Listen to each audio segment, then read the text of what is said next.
Basically prelims के लिए मेरे को लगता है कि वाइड रीडिंग बेटर रहती है। जैसे हमें बोला जाता है कि stick to your sources, but prelims के लिए आप थोड़ा डाइवर्सिफाई कर सकते हो, और डाइवर्सिफाई नहीं करना है तो गूगल करें। अगर ऐसा कर लेंगे तो आपके गैप्स फिल हो जाएंगे, क्योंकि बुक्स में गैप्स छूट जाते हैं और यूपीएससी वहीं से सवाल पूछ लेते हैं। बेसिकली पीवाईक्यू तो हर दिन देखना है कि बेसिकली यूपीएससी क्या पूछता है, तो तभी उससे आपकी तैयारी स्ट्रीमलाइन हो जाती है। किताबों में इतने फैक्ट्स हैं, जैसे हिस्ट्री की बुक में आप सारे पेजेस तो नहीं रट सकते हैं, तो कौन से चैप्टर ज़्यादा इंपॉर्टेंट है, और बाकी चीज़ों पे भी फोकस करें, सिर्फ और सिर्फ यूपीएससी। कहा जाए तो देखिए सबसे ज़रूरी है सेल्फ स्टडी के लिए। सेल्फ स्टडी मैंने नहीं की थी, ज़्यादा मैंने लाइक किया था यूट्यूब के वीडियोस के ऊपर मैंने लाइक किया, बुक्स के ऊपर लाइक किया। ऑल ओवर अच्छा था, बोर्ड मेंबर्स काफ़ी अच्छे थे, सपोर्टिव मेंबर्स हैं काफ़ी। कहीं पे बीच में हल्का सा भी कुछ गैप आता है फिर रुकता है बंदा, तो वो बड़े इजीली अच्छे से काम करता है बंदे को। जैसे कि मेरा एक क्वेश्चन था भी, एक मेरे सर्विस प्रेफरेंस को लेके था मेरा, तो उससे मुझे एक पॉज भी मिला था, तो उन्होंने बल्कि थोड़ा काम किया था, चाय वगैरह भी पूछते, मतलब पानी वगैरह ऐसे नॉर्मल ठीक रहता है। हेलो, मेरा नाम आयुष श्रीवास्तव है। ये मेरा फर्स्ट अटेम्प्ट है और मैं IIT BHU से ग्रेजुएट हूँ इन मैकेनिकल इंजीनियरिंग, और मेरा इंग्लिश मीडियम था। इंग्लिश मीडियम था। और आपका उसने एंथ्रोपोलॉजी जाते हैं। आपका ये फर्स्ट अटेम्प्ट है।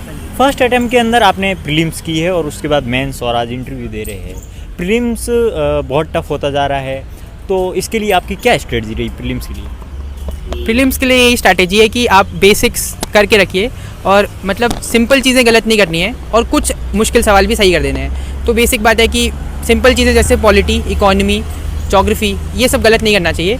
और जो मुश्किल टॉपिक्स हैं जैसे साइंस एंड टेक्नोलॉजी, एनवायरनमेंट और आर्ट एंड कल्चर, इसके कुछ भी सवाल सही कर दोगे तो आप कट ऑफ से ऊपर चल जाओगे। प्रीलिम्स का यही स्ट्रैटेजी रहती है। मतलब इनके लिए आपने स्टैंडर्ड बुक्स फॉलो की, कोचिंग ली, क्या किया? मतलब कोचिंग तो मैंने नहीं करी है, लेकिन हाँ स्टैंडर्ड बुक्स ही फॉलो करी। बेसिकली प्रीलिम्स के लिए मेरे को लगता है कि वाइड रीडिंग बेटर रहती है। जैसे हमें बोला जाता है कि stick to your sources, but prelims के लिए आप थोड़ा डाइवर्सिफाई कर सकते हो, और डाइवर्सिफाई नहीं करना है तो गूगल करें। जैसे कि आपको लगता है कि आपको स्पेक्ट्रम के अंदर कोई फैक्ट नहीं आ रहा है, तो उसको गूगल कर लें कि पूरा इसका बैकग्राउंड क्या है। अगर ऐसा कर लेंगे तो आपके गैप्स फिल हो जाएंगे, क्योंकि बुक्स में गैप्स छूट जाते हैं और यूपीएससी वहीं से सवाल पूछ लेता है। तो इसके लिए आपने NCERT पढ़ी होगी? हाँ, NCERT बेसिकली 11th और 12th की तो करनी चाहिए। 6th to 10th आप कर सकते हैं अगर 11th और 12th की समझ में ना आ रही हो, लेकिन NCERT are good books, so they should be followed. अच्छा, तो मतलब कि एक शुरुआती जो स्टूडेंट है जो भी ग्रेजुएशन कर रहा है, उससे मतलब शुरुआत NCERT से ही करनी चाहिए? ये डिपेंड करता है कि आपका बैकग्राउंड और आपका वो कैसे, मतलब बेसिक नॉलेज कैसी है। जैसे मैंने जब शुरू किया था मुझे कुछ नहीं आता था, तो मेरे को तो NCERT से ही शुरू करना पड़ा, क्योंकि बेस बनाना होता है। अगर आप आर्ट्स के स्टूडेंट ऑलरेडी हैं तो आपको अगर बेस बना हुआ है तो you can directly go to Laxmikanth और अदर टफ बुक्स। मतलब कि टॉपर्स कहते हैं कि सबसे पहले PYQ हुए या फिर जो टॉपर्स के कॉपीज़ हुई, उनका एनालिसिस करके और उसके बाद स्टार्ट कीजिए। तो कई स्टूडेंट है वो लेके बैठ जाते हैं वैसे रटा लगाने, तो उसका कैसे सही ढंग से उपयोग किया जाए? नहीं, बात तो सही है। सबसे पहले आपको PYQ से ही शुरू करना है, चाहे आपको कुछ आता हो या नहीं आता हो। आपको PYQ सारे के सारे बैठ के मतलब आंसर तो पढ़नी है कि होता क्या है, पूछ क्या रहा है यूपीएससी।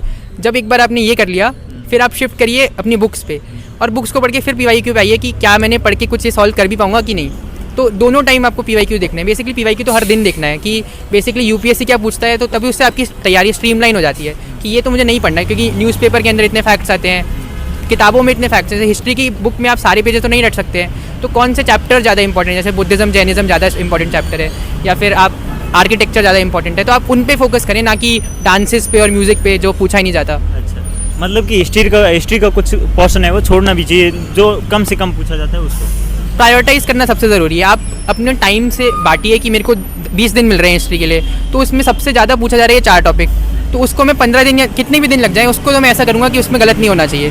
अब अगर 4 ही दिन बचे हैं और आपके पास बस 20 टॉपिक बच गए, तो जो भी हो सकता है उतने में बेस्ट पॉसिबल करेंगे। अच्छा, GS4 का पेपर एथिक्स का इस बार बहुत लेंदी था, तो उसको आपने कैसे कंप्लीट किया? पता नहीं, मतलब लेंदी तो था, लेकिन यही होता है कि अगर आपकी केस स्टडी लिखने की प्रैक्टिस है ना, और केस स्टडी में मैं केस स्टडी से स्टार्ट किया था, तो अगर वो आप उसमें टाइम देखते रहना होता है कि 16 मिनट्स पर केस स्टडी, 16 मिनट्स होते ही आप शिफ्ट करें कि आप कंक्लूड करें और शिफ्ट कर जाएं। और जो एथिक्स के उस साइड वाले जो क्वेश्चन है वो भी थोड़े ट्रिकी थे इस बार, क्योंकि उसमें एडमिनिस्ट्रेटिव एथिक्स ज़्यादा आया था, तो सोचने में टाइम लग रहा था। लेकिन बेसिकली मेरा तो यही एम था कि आप सारे के सारे क्वेश्चंस कंप्लीट करने हैं और उसको मतलब फुलफिल करना है, उनकी डिमांड ऑफ द क्वेश्चंस को, भले ही आप वैल्यू एडिशन उतना ज़्यादा नहीं कर पा रहे हो। अच्छा, नोट मेकिंग पर यदि बात आती है, नोट मेकिंग बहुत बड़ी इंपॉर्टेंट रोल निभाती है, तो नोट्स आपने कैसे बनाए? क्या आपने NCERT के भी नोट्स बनाए या फिर आपने स्टैंडर्ड बुक्स के, और एक कंपाइल नोट्स कैसे बनाए? शॉर्ट नोट मेकिंग में ये है कि ऑप्शनल के नोट्स बनाने चाहिए और बड़े नोट्स बनाने चाहिए। GS के लिए नोट्स बनाने की उतनी ज़रूरत मुझे नहीं लगती। जैसे कुछ बुक्स हैं, जैसे लक्ष्मीकांत, वो आपको पूरी पढ़नी है, स्पेक्ट्रम भी पूरी पढ़नी है। तो ऑल्दो मैंने इनके नोट्स बनाने की कोशिश करी थी और बनाए भी थे, वो मेरे को फेंकने ही पड़े क्योंकि उसका फ़ायदा नहीं होता। तो आपको नोट्स जिस चीज़ के बनाने हैं वो है कि अगर आप नितिन सिंघानिया पढ़ रहे हैं, उसमें कुछ ही चैप्टर इंपॉर्टेंट है, उसमें भी कुछ बातें इंपॉर्टेंट हैं, तो उसको आप एक पेज पे लिख लीजिए कि मैं बस इतना रिवाइज करके फिल्म देने चला जाऊँगा। बस इतने नोट्स बनाएं और ज़्यादा नोट्स की ज़रूरत होती नहीं है। मेंस के लिए नोट्स की ज़्यादा ज़रूरत पड़ती है, उसमें आपको आप वैल्यू एडिशन जो भी आपको मतलब सुप्रीम कोर्ट जजमेंट या कमिटीज़ कमीशन डालने हैं तो उसके नोट्स बनाए। सोशल मीडिया के द्वारा शासित है इस वर्तमान के समाज के अंदर है, जो मतलब कि अभी कई स्टूडेंट है वो इस सोशल मीडिया के इसके शिकार हो रहे हैं। इसमें आपने टाइम मैनेजमेंट कैसे किया? एक साल में ही कर लिया? देखिए, अगर करना होगा तो फिर आप सारी जगह से कट ऑफ हो जाइए और बेसिकली ऐसा समझना चाहिए कि एक साल के अंदर निकालना है तो फिर आप उसी टाइप से पढ़ेंगे। अगर आप सोचेंगे कि इसमें और अटैम्प्ट्स लेने हैं तो फिर आप मतलब लैक्सिटी भी दिखा सकते हैं। तो मेरा तो ये मानना है कि आपको बहुत सीरियस होना चाहिए कि इसी अटैम्प्ट में निकालना है, तो फिर आपका आ जाएगा टाइम। आने वाले स्टूडेंट्स को क्या मैसेज है आपका? एस्पिरेंट अभी तो मैं खुद ही एस्पिरेंट हूँ तो मेरा तो कोई मैसेज ऐसा है नहीं। हाँ, लेकिन आपने प्री और मेंस तो निकला ही। हाँ, तो और अच्छे से पढ़ें और प्रायोरिटाइज़ करें चीज़ों को, और prioritize करना है। टाइम मैनेजमेंट बहुत इंपॉर्टेंट है और बाकी चीज़ों पे भी फोकस करें। सिर्फ और सिर्फ यूपीएससी ज़िंदगी नहीं है, तो थोड़ा टाइम और इधर उधर निकालें और लोगों दोस्तों से बात करें, बिल्कुल कट ऑफ ना हो जाए। यही मैसेज है। मेरा सेकंड अटेम्प्ट है ये, फर्स्ट टाइम मैंने मेंस दिया है इस साल। ये फर्स्ट इंटरव्यू था आपका? फर्स्ट इंटरव्यू में मेरा ये वाला। सर आपके फर्स्ट अटेम्प्ट ऐसी कौन सी गलतियाँ रह गई थी इसलिए आपको या आपका सिलेक्शन नहीं हुआ उसमें? सो फर्स्ट अटेम्प्ट में अगर कहा जाए तो देखिए सबसे ज़रूरी है सेल्फ स्टडी के लिए। सेल्फ स्टडी मैंने नहीं की थी, ज़्यादा मैंने रिलाई किया था यूट्यूब के वीडियोज़ के ऊपर रिलाई किया, बुक्स के ऊपर रिलाई किया। जो नोट्स वगैरह थे वो खुद से नहीं बनाए मैंने। न्यूज़पेपर में काफ़ी हद तक चीज़ें थी जो मैंने मिस कर दी थी, करंट अफेयर्स काफ़ी हद तक मिस रहा था। लेकिन अगर देखा जाए तो लास्ट ईयर वाला स्टैटिक ज़्यादा था तो बुक्स में से पढ़ना ज़रूरी था, जो कि मैंने नहीं, थोड़ा स्किप कर दिया था। तो वही चीज़ें मैंने कोशिश करी कि इस बार में अपने उसमें तैयारी में इनकलकेट कर सकूँगा। ऑल ओवर आज का इंटरव्यू आपका कैसा रहा था? ऑल ओवर अच्छा था, बोर्ड मेंबर्स काफ़ी अच्छे थे, सपोर्टिव मेंबर्स हैं काफ़ी।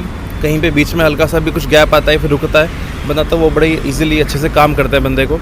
जैसे कि मेरा एक क्वेश्चन था भी, एक मेरे सर्विस प्रेफरेंस को लेके था मेरा, तो उससे मुझे एक पॉज भी मिला था, तो उन्होंने बल्कि थोड़ा काम किया था, चाय वगैरह भी पूछते, मतलब पानी वगैरह है नॉर्मल ठीक रहता है। आप किस टाइप के क्वेश्चन पूछे गए ज़्यादा इंटरव्यू में? तो देखिए, इंटरव्यू में क्वेश्चन बेसिकली मिक्स रहते हैं, करंट अफेयर्स भी रहता है, आपकी जो डिटेल एप्लीकेशन फॉर्म होता है उसमें से भी क्वेश्चन पूछे जाते हैं, आपकी पर्सनैलिटी वाइज। तो बेसिकली पर्सनैलिटी को वहाँ पे लिया जाता है। आपके करंट अफेयर्स के क्वेश्चन थे, जैसे कि G20 के कुछ क्वेश्चन आ रहते थे। बाकी यूक्रेन वॉर के ऊपर एक आधा क्वेश्चन पूछा था मेरे से। सोसाइटी के बारे में ज़्यादा क्वेश्चन पूछे गए थे क्योंकि मेरा सोशोलॉजी बैकग्राउंड है, मेरा ऑप्शन मेरा सोशोलॉजी था, तो वहाँ से ज़्यादा क्वेश्चन पूछे गए थे मेरे से। सर आपने तो ऑप्शनल सोशोलॉजी क्यों चूज़ किया था? सो सोशोलॉजी बेसिकली एक तो स्कोरिंग सब्जेक्ट है ये सोशोलॉजी। पहले मेरा पॉलिटिकल साइंस था तो उससे मेरी इतनी एक्सपेक्टेशन वगैरह नहीं थी, मुझे नहीं समझ आया था क्योंकि थोड़ा सा थ्योरेटिकल ज़्यादा था वो। सोशोलॉजी भी थ्योरेटिकल है, बट हाँ अगर आपको बेसिक नॉलेज है सोसाइटी के तो आप इजीली कवर कर सकते हैं उसको। सिलेबस भी छोटा है, शॉर्ट है, क्रिस्प है, अच्छा है वो। सर आपने इंटरव्यू की तैयारी कहाँ से की थी? उसके लिए कुछ कोई मॉक दिया था? उसके कितना हेल्पफुल रहा था? मैंने एक्चुअली 5 मॉक दिए हैं, दृष्टि और विजन पे दिया था मैंने मॉक। तो चौहान सर के पैनल के अंदर में आया था, दृष्टि वाले के अंदर, विजन वाले के अंदर राजीव सर है एक, तो उनके पैनल के अंदर में था मैं।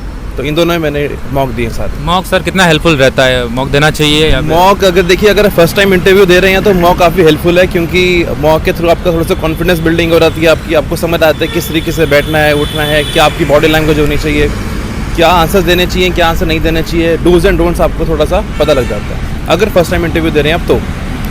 सर प्रीलिम्स और मेंस और इंटरव्यू तीनों की बात की, ऐसा कौन सा फेज है सबसे टफेस्ट होता माना जाता है, उसके लिए ज़्यादा फोकस करनी पड़ता है? देखिए, अगर आप बिगनर की तरह अगर देखा जाए तो प्रीलिम्स थोड़ा टफ है, क्योंकि MCQ टाइप क्वेश्चंस होते हैं, बहुत क्लोज नीट क्वेश्चंस होते हैं, आपको बेस्ट आउट ऑफ निकालना होता है सारे क्वेश्चन में से, तो वो थोड़ा डिफिकल्ट रहता है। लेकिन अगर आप कहें कि अगर आपने 2-3 बारी दे चुके हैं पेपर, तो मेंस एक काफ़ी गेम चेंजिंग पोजीशन होती है वहाँ पे, क्योंकि इंटरव्यू के अंदर आपका सिर्फ रैंक डिटर्मिन करता है, मेंस के अंदर आपके मेन मार्क्स जुड़ते हैं। तो मेन अगर ध्यान दिया रहता है तो सबसे ज़्यादा मेंस के ऊपर देना चाहिए, उसी की तरह तैयारी कीजिए और प्रीलिम्स तो अपना आप निकलता है वहाँ से। सर हर एस्पिरेंट का एक क्वेश्चन रहता है कि करंट अफेयर्स कहाँ से पढ़ना चाहिए, न्यूज़पेपर उसके लिए इंपॉर्टेंट है या कौन सी मैगजीन पढ़नी चाहिए? आपने कौन सी फॉलो की? तो देखिए, मैगजीन मेरी विजन की थी करंट अफेयर्स के लिए, और मैंने रिलाई किया है न्यूज़पेपर के ऊपर, प्राइमरीली न्यूज़पेपर के ऊपर विजन की मैगजीन थी मेरी। उसके अलावा तो बाकी सारी के सारा स्टैटिक कुछ है न्यूज़पेपर में जो आता है। राज्यसभा टीवी से फॉलो कर सकते हैं, और हाँ राज्यसभा टीवी वैसे काफ़ी हेल्पफुल रहता है। बाकी जो मैगजीन है योजना वगैरह की, आप वही पढ़ सकते हैं। सर तो पूरी जर्नी की बात की जाए तो आपने किसी कोचिंग की हेल्प ली या सेल्फ स्टडी की?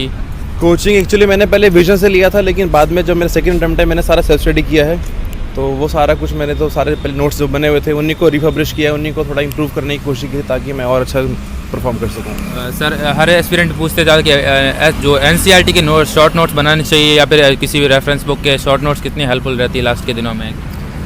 सर नोट्स तो काफ़ी हेल्पफुल रहते हैं, क्योंकि अगर आप बुक पढ़ने के लिए बैठेंगे तो काफ़ी लंबी बुक होती है वो। अगर आप उसके अंदर मार्क करके पढ़ लेते हैं तो वो भी काफ़ी कम मतलब ज़्यादा कवर हो जाता है। तो नोट्स के अंदर क्या होता है कि आपको एक वेन डायग्राम टाइप बनाना होता है, फ्लो चार्ट बना के अगर आप उसको बनाते हैं नोट्स वगैरह एनसीईआरटी के किसी भी बुक के, तो वो काफ़ी हेल्पफुल रहते हैं, लास्ट टाइम पे काफ़ी हेल्पफुल रहते हैं। सर आप न्यू एस्पिरेंट को क्या मैसेज देना चाहते हो, जो एस्पिरेंट अभी तैयारी करने की सोच रहे हैं उसको क्या मैसेज देना चाहते हैं? जो तैयारी करने का सोच रहे हैं उनके लिए यही है कि सेल्फ स्टडी कीजिए, ठीक है, शॉर्ट नोट्स बनाइए, फ्लो चार्ट के थ्रू नोट्स बनाइए, वो बेस्ट रहेगा।